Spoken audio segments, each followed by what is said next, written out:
The treatment depends on what the severity is. Mild parental alienation can sometimes be reversed if you have a judge who's forceful, if you have a mental health professional involved who's forceful. They can give some pretty clear directions and things can get better fast. Once you hit moderate and severe alienation, the treatment protocols are very different.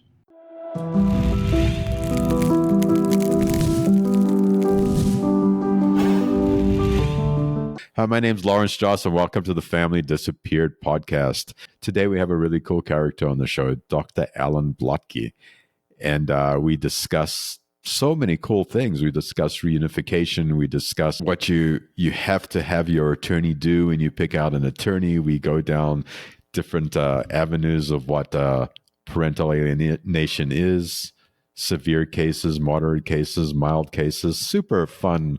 Anyway, I was super excited and really enjoyed Alan, and really excited for you all to listen. If you're new to the community, welcome to the community. We have some wonderful, wonderful resources for you. We have a free 12-step support group. We have 16, 17 meetings online. That information will be in the show notes. Dr. Allen's information will be in the show notes. Reach out to him with any other questions. We're also a 501c3 nonprofit. We'd love your support if that feels appropriate to you. The link is in the show notes as well to make a donation. And I'm super excited to get into the show. So let's just jump right on in. When I was in the early stages of parental alienation, I couldn't believe this was happening to me. I couldn't believe that the person that I loved more than anything in the world was doing these different things. It was debilitating, destabilizing, confusing. And I thought the answer was to get gooder. If I could just get gooder, if I could just get better, then if I could just do it right, just paint the wall the right color, then everything would be okay. And in doing that, when certain behaviors would come up, I would just pass over the behaviors. I would just think that there's no way this person that I love so much could be doing this to me, and this is not intentional. This is nothing. This is her own trauma. And I would never really push into some of the things that were happening. And I didn't take certain legal actions and do certain things. And in me trying to be the nice guy and taking the high road, I help perpetuate the system of alienation. And I've said this before, and I'll say this again. And it's not a matter of attacking another person. It's not a matter of anything. It's about me advocating for my own rights and my own parenting time. It's about me advocating for myself. And in all the confusion and the fear and stuff like that, I lost my way. And I mentioned the story because we're going to talk more about this in different kinds of contexts in the interview. So let's jump right on in. So today we have Dr. Alan Blotcky on the show, and I'm going to give Dr. Blotcky an opportunity just to introduce himself to everyone in the community. So Alan, please go ahead. Well, I appreciate the invitation, and I'm excited to be here. I'm always excited to talk about the topics that we're going to get into. I am a clinical and forensic psychologist in Birmingham, Alabama. I would say for the past 15 years or so, I've been focused on unhealthy family dynamics during separations, divorces, and post-divorces.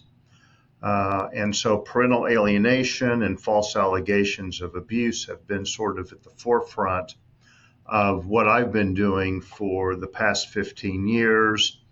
I spend a lot of time with parents.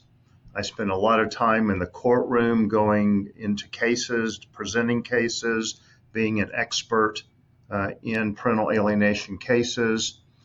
I've published, I guess, about 30 articles. I'm writing a couple of books. I'm on the board of directors of the Parental Alienation Study Group.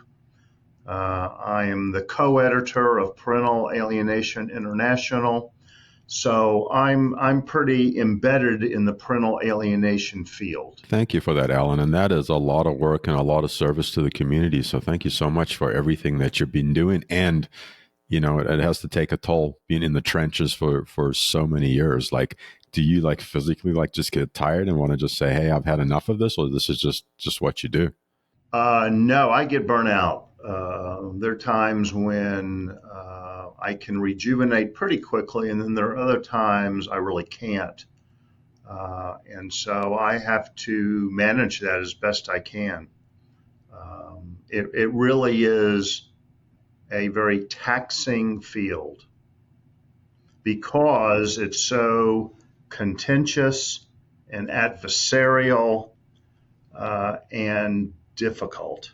Yeah, I've heard that from several professionals about the burnout and the intensity and sometimes the energy that's coming at you when you're just trying to provide some information. Sounds like a lot. I don't think I could actually do that. But with that little aside, let me jump into just some basic questions here, just so the audience can get your take on a couple different things. And I'm just going to start with a really simple question. How do you define parental alienation? What does that look like from your viewpoint? Well, parental alienation is defined as the attempts of one parent to turn a child against the other parent for no legitimate reason other than the alienating parent's own fear or vindictiveness or whatever it is. And so we know that that's sort of the standard definition. And we know that alienating parents engage in what has been described as 17 different behavioral strategies. We know those. We also know that alienated children present with certain characteristics that we use in the diagnosis of it. We know that parental alienation can be mild or moderate or severe, depending on the extent of the resistance or refusal to have a relationship with the targeted parent. So that's a thumbnail sketch of what parental alienation is. Thank you for that, Alan. And you covered a lot of information in a very short answer. And for people out in the community that aren't familiar of like the seven behavioral strategies and then this mild, moderate, and extreme, could you just give a quick snippet of what the 17 characteristics are? We're not really going to dig into it because we're going to jump into other stuff in the show.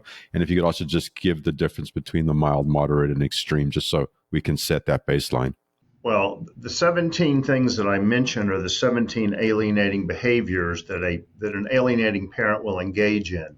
Everything from bad-mouthing the other parent to limiting parenting time, to limiting or stopping communication, to describing the other parent as dangerous, as having the child refer to the other parent by his or her first name as opposed to mom or dad. There are a whole range of behaviors that we know that alienating parents engage in. To the mild, moderate, severe. So mild alienation is defined this way. A child really doesn't want to go visit the other parent, but agrees to do so. And when the child gets with that parent, everything is cool, everything is fine. So that the resistance is very mild, very slight, and that level of alienation usually is pretty easy to deal with. Moderate alienation is a totally different animal. Moderate alienation is where the child does not want to go see the rejected parent. But if you force that child to go, the child will go. But when that child is with the rejected parent, that child is argumentative, accusatory, sullen, distant, angry, difficult. Severe alienation is where the child stops having any relationship with the rejected parent. There's no communication, there are no visits of any kind, and so it's what I call being cut off from that parent. So those are the three different levels of severity of parental alienation that we talk about. A follow-up question on that. So we have these three different levels of severity, and do kids cycle between the different levels, or once they get up to one level, do they get stuck? Like, what does that look like? I would say somebody can go from mild to severe overnight. I'm not saying that's common, but it can happen. So they can switch from mild to moderate to severe pretty quickly. That's a good question. If somebody is severe, will they cycle back to moderate? No, not usually. They don't cycle back. And of course, these cases are easier to intervene when they're mild and harder to intervene with once they get to be severe. Yeah, that makes perfect sense. Once a kid gets really stuck and cut off and locked up in that position, to come back is almost impossible developmentally for them, I'm guessing. I don't know about developmentally, but it certainly requires all the different practitioners who are involved in a case to be on the same page. And that doesn't happen very often. In other words, we know what the treatment is for these various cases, but to get everybody who's involved in a case to agree to it is a different story. You have attorneys who have their own vested interest. Okay. Of course, you have parents who have carved out their own position. You have an alienated child. You may have a guardian ad litem who's the attorney for the child, who has his or her position. You may have a mediator who has a certain position. So you may have 1, 2, 3, 4 different therapists, each of whom may have a different position. So in order to coordinate and to get everybody on the same page is one hell of a task. Yeah, with all those different personalities, with money in the mix, with everyone's gender and mood for the day. Yeah, that sounds. And everybody wants to win. The problem is what winning looks like, right? Winning should be what's in the child's best interest, not where you can crow and say, we kicked the other side. Aren't you proud of me? Oh, God, that is just terrible that is part of the reality of what we're all dealing with the court system and with individuals in general.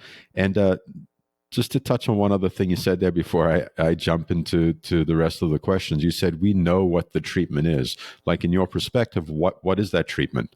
The treatment depends on what the severity is. Mild parental alienation can sometimes be reversed if you have a judge who's forceful, if you have a mental health professional involved who's forceful. They can give some pretty clear directions and things can get better fast. Once you hit moderate and severe alienation, the treatment protocols are very different. So for moderate alienation, here's the basic treatment protocol. The alienating parent has to have individual therapy with the goal of stopping the alienating behavior. At the same time, the alienated child and the rejected parent have what we call reunification therapy, where they work on their relationship, try to reconnect, repair, restore. Both of those components have to happen at the same time. Okay? And we'll talk more about that, I'm sure, as we get into this. But let me describe what the treatment protocol is for severe alienation. Severe alienation, where the child is cut off from the parent, usually requires a change of custody in the child, removing the child from the alienating parent, placing that child with the rejected parent. That child should not have any contact with the alienating parent for at least 90 days. And then the same protocol exists. The alienating parent gets individual therapy. The alienated child and the rejected parent have reunification therapy. And then we go from there. Okay, and I'm going to stay with this line of conversation. I know it was set up for later in the interview, but we're just going to do it now. And with the moderate intervention, you're saying that the alienating parent needs to be in therapy, and then the child and the targeted parent are in reunification therapy. And I don't see the alienating parent very often being willing to do therapy. And if they don't do therapy, I presume it's going to fail? Well, exactly. It is going to fail. Here's my gripe. Judges order reunification therapy like it's water. What they don't order is the alienating parent to get therapy. If they were to do that, and that alienating parent says, no, thank you, I'm not doing it, then they're non-compliance, and perhaps that can change the leverage in the case. But if a judge doesn't order an alienating parent to get therapy, they almost never agree to it because they feel like they're in a position of power and that they have the leverage. They don't need therapy. They have it the way they want it. So it's up to the court to order the therapy, both components of the therapy. And is this something that you see in the court that judges are actually doing where they're ordering the parent to go to therapy? So you got to push for it with your attorney and you got to be specific to ask for it. Exactly. It takes an act of God, and it's hard to get everybody on board. Again, judges will order reunification therapy. Here's what happens. They'll say to the alienated child and the rejected parent, y'all need reunification therapy. Go see therapist X. And they'll go see therapist X for 6 months, and there'll be no progress whatsoever. And then everybody's twiddling their thumbs saying, well, what's happened here? It must be the rejected parent's fault that nothing has been accomplished. No, nothing has been accomplished because the alienating parent is still operative in the background and is still pulling the string. Sure, that makes 100% sense. And I talk to so many different parents that go to reunification, and it's just a crappy situation that goes nowhere, exactly like you're saying. But you're the first person I'm hearing say, "Hey, the other parent needs to go to reunification to be successful. Otherwise, it's almost impossible to be successful." The other parent doesn't need to go to reunification therapy. The other parent needs a therapist whose only goal is to get that parent to stop their crap. Right. Yes, I misspoke. Thank you for that, for clarifying that again. And then on the severe case, you mentioned a 90-day disruption of custody where the kid goes back to the targeted parent to give them an opportunity to rebuild the relationship. Do you ever see that being ordered? Or it's got to be almost impossible to get ordered as well, correct? No, I've gotten that ordered several times. The 90-day is a sort of 90-day moratorium on any contact between the alienating parent and the alienated child. Once that custody has been changed, more often than not, it's permanent. I have had it happen. I have been able to accomplish that a few times. Not often, not always, a few times. More than 2 or 3. But not nearly as many times as it needs to happen. You know, I have a number of cases right now where a father or a mother has not seen their child in 2 or 3 years. Well, really, are we going to argue about whether that's severe alienation? That's just not okay. That's not right.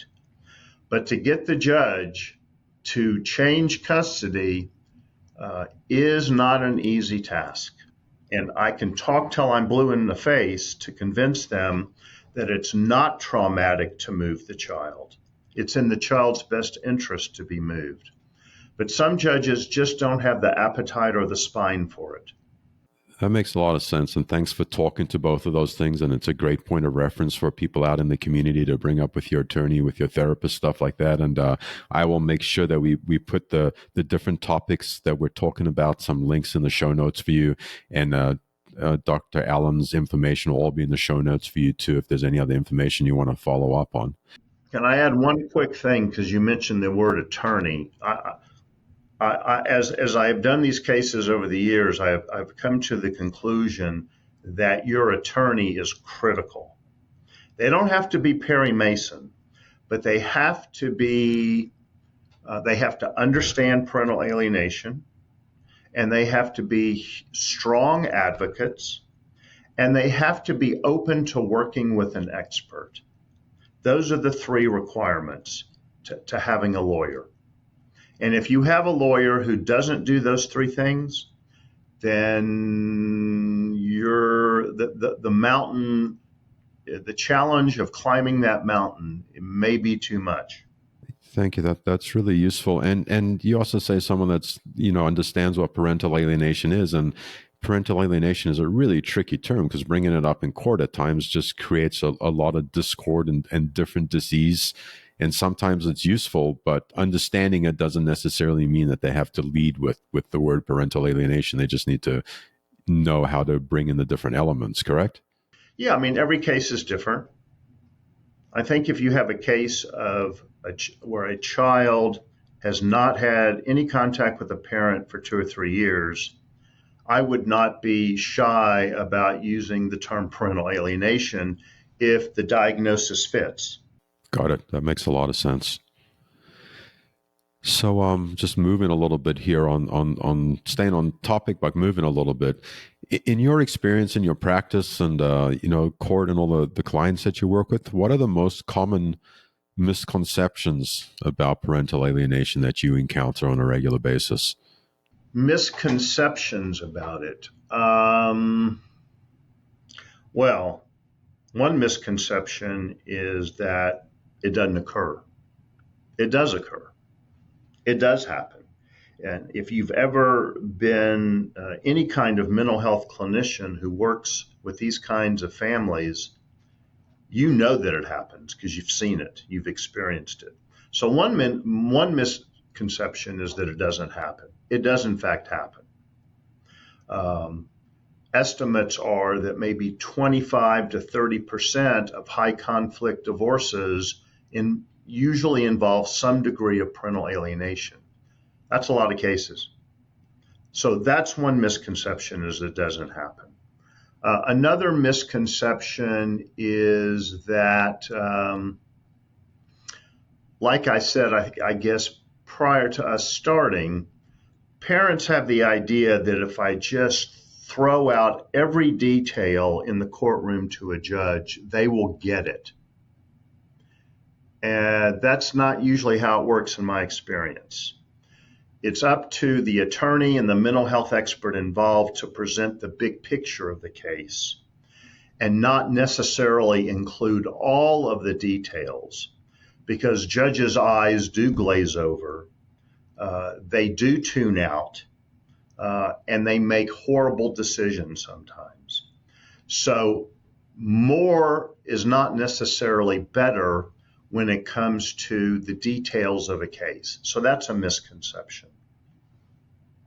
Another misconception is that a parent can be an alienating parent, but they don't realize they're doing it. I don't believe that. I believe all parents who are alienating parents at some point understand what they're doing, probably why they're doing it, and the extent of them doing it. What they don't understand is that it's extremely harmful to their child and that it's a very selfish act by the alienating parent. They're being selfish.